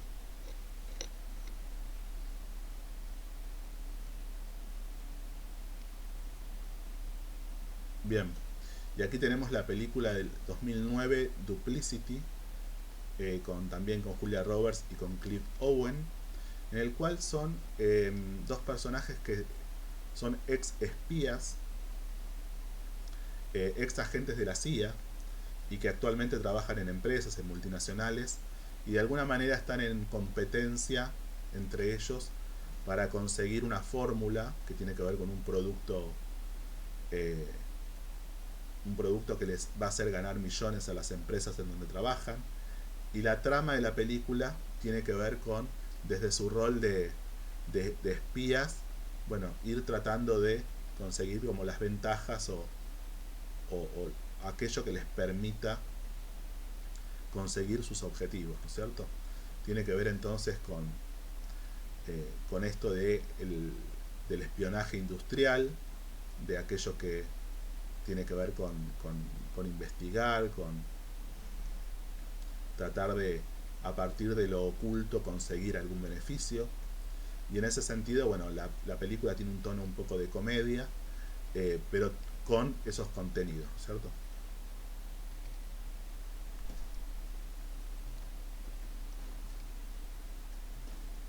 Bien, ahí estamos viendo algunas imágenes.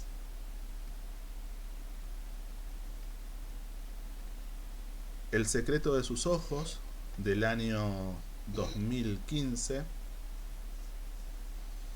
es una película que en realidad es una remake de la película argentina, ¿no? El secreto de sus ojos, muy conocida, ganadora de un Oscar.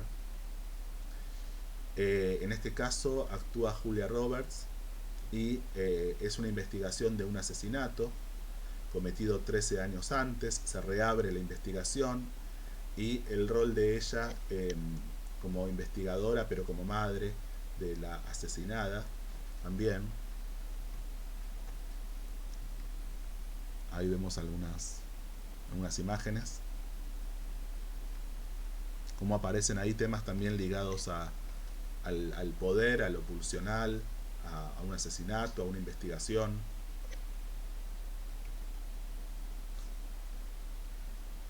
Bien, aquí tenemos la película La Jurado de el año 1996 con Demi Moore. En este caso es elegida, el personaje de Demi Moore es elegida para ser jurado de por un crimen, un juicio a un poderoso asesino que es mafioso, y las amenazas que va recibiendo ella por este rol de ser jurado y por la decisión que tiene que tomar en el juicio, las amenazas a ella y a su hija. Y de alguna manera la trama de la película, lo que va mostrando es la evolución de ella en cuanto a descubrir su propia fuerza interior, su propia posibilidad de cambio subjetivo en cuanto a no quedar en una posición resignada, sumisa o de miedo, y en ese sentido poder tomar otra posición y poder resurgir, ¿no es cierto? Conectarse con su potencia. Muchas películas, como les mencionaba antes, tienen que ver con esto de descubrir la resiliencia, ¿no? A partir de una situación difícil o límite, salir adelante. Bien, aquí ya estamos entonces en el último de los ejes en cuanto a los temas que estamos viendo en relación a Scorpio. Aquí estamos viendo algunas imágenes de la película.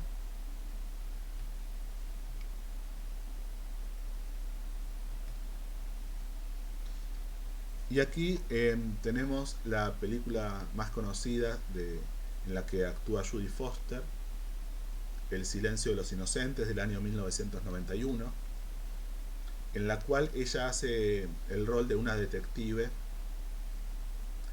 y la relación que tiene con un psiquiatra que al mismo tiempo es asesino serial y que está preso, la relación que mantiene con él como con el objetivo de atrapar a otro criminal, y en esa relación entre esta detective del FBI, que es ella, y este asesino serial que está preso, bueno, cómo se va manifestando la complejidad psicológica, ¿no? La complejidad pulsional, temas de poder entre ellos. Está muy bien hecha en ese sentido, como thriller psicológico. Bueno, muy premiada también esta película, muy conocida. Y también las características de él, ¿no? Del personaje de Anthony Hopkins en relación a no solo asesino serial, sino caníbal,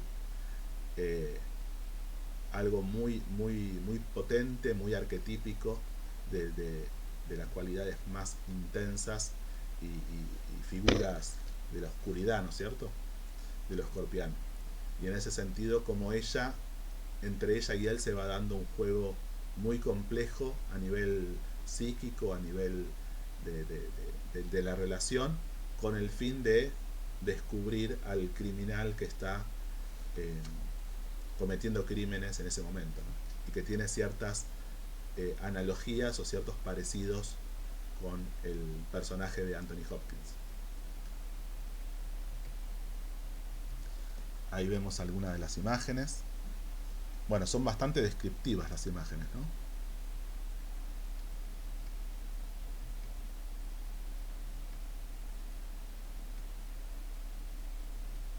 En muchas de ellas se siente casi la tensión, ¿no es cierto?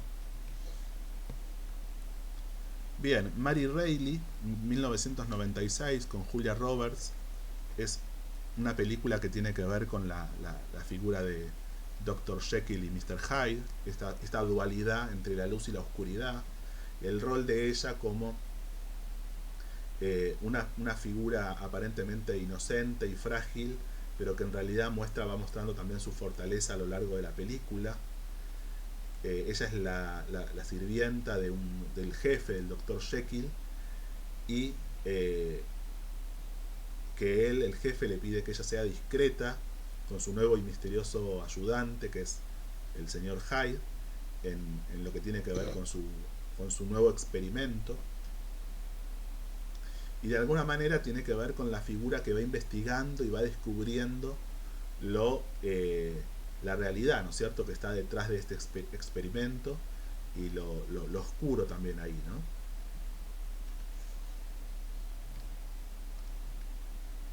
Ahí vemos algunas imágenes.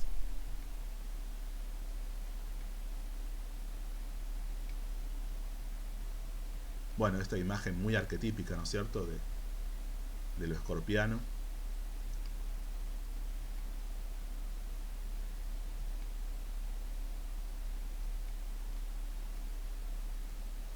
La película Neil, del año 1994, que protagoniza Judy Foster, bueno, literalmente yo les hacía esta comparación al principio para referir a Scorpio, la idea del bosque.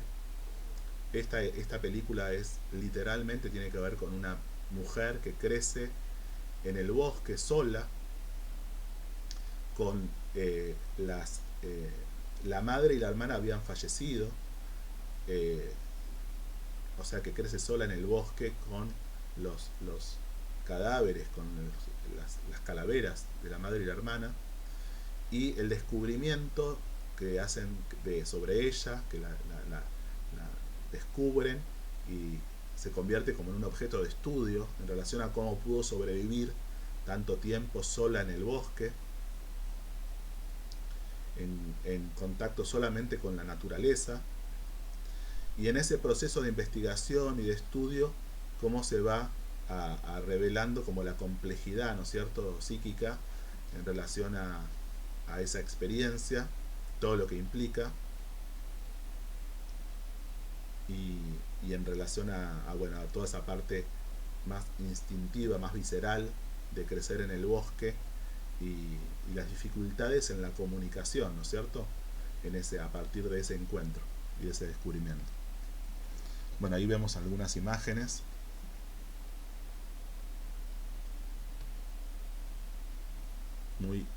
Muy claras también, muy alegóricas de esta idea del bosque, de lo instintivo.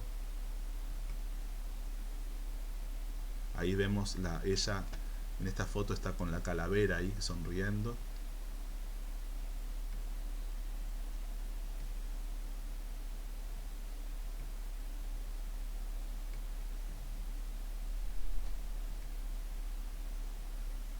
Bien, y la última película se llama Mr. Brooks, del año 2007, con Demi Moore. Esta película tiene que ver con el lado oscuro de un hombre que tiene tendencia a asesinar, y con la figura de ella, el personaje de ella, y la investigación que va llevando a cabo sobre este protagonista en relación a descubrir la trama, ¿no? Esto de vuelta insiste esto de en lo escorpiano o en el sol en Escorpio en cuanto a llevar a la luz lo que aparece oculto y que tiene que ver con situaciones de extremas de intensidad.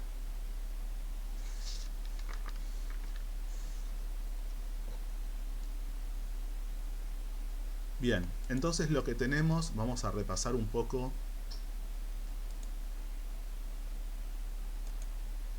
Vamos a repasar un poco las placas de las películas.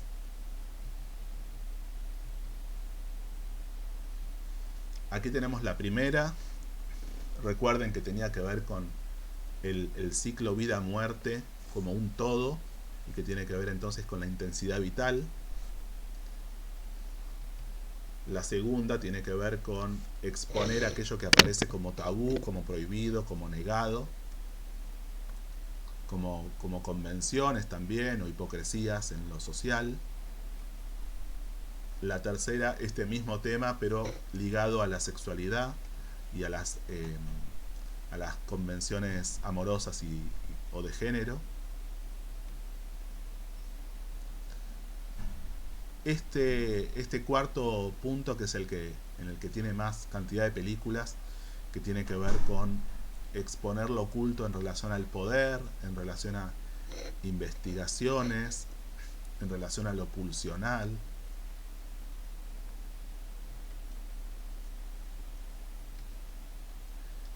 Y por último, aquello que tiene que ver con la catarsis, con lo inconsciente, con lo que alude al misterio. Son estos 5 ítems, eh, obviamente muchos están relacionados entre sí, tienen que ver con la misma cualidad, ¿no es cierto?, de energía, están separados así para una cuestión solamente expositiva. Y tienen que ver entonces con esta cualidad ligada a la potencia y a la extrema vitalidad de Escorpio, y también a la cualidad del Sol en Escorpio, en este caso, que lleva a llevar justamente a la luz aquello que tiene que ver con esta intensidad vital que está ligada a la transformación, ¿sí? A la transformación, a la liberación, a la vida, ¿sí? Bueno, entonces, para hacer una recapitulación, vimos en la primera parte lo que tiene que ver con lo que desarrolla Lee Green acerca de la creatividad y de la vocación, pero en particular poniendo mucho énfasis y mucho foco en la importancia del juego, en la importancia del cómo sí y del objeto transicional en relación a cualidades que permiten acceder a la capacidad lúdica que nos abre las puertas para elaborar y para vivir la realidad desde un lugar enriquecedor a partir de justamente de la imaginación, de la fantasía, de la facultad de creación y de reinvención. Como esto ayuda y como esto posibilita también la conexión con la dimensión de lo solar, de lo que sentimos como algo que nos genera una sensación de cierta plenitud, de significado, incluso de alegría, más allá de las dificultades que implique ese desarrollo. Vimos también que esto está vinculado con lo vocacional, y en toda esta última parte, bueno, tomé el ejemplo del Sol en un signo, en Escorpio, para mostrar con diferentes contenidos que tienen que ver con películas que justamente Lee Green misma decía, muchas veces marcaba la relación entre el juego y el teatro y el tema de lo expresivo, ¿no? Y en ese sentido me parece que mostrarlo a través de películas es una posibilidad de imágenes, ¿no?, que permite esta vía de un video. Permite algo gráfico que vaya acompañando entonces la descripción verbal, ¿no es cierto? Bueno, espero que, como digo siempre al final, que les haya resultado útil, interesante, enriquecedor, que les haya hecho, eh, bueno, que les haya aportado, ¿sí? Y a mí me gustó mucho hacerlo, me gustó mucho el desarrollo de ir eligiendo qué quería transmitir de este seminario, qué síntesis quería hacer para transmitirles. Así que bueno, contento de haberlo hecho y espero que nos volvamos a reencontrar pronto en el siguiente video. Hasta luego.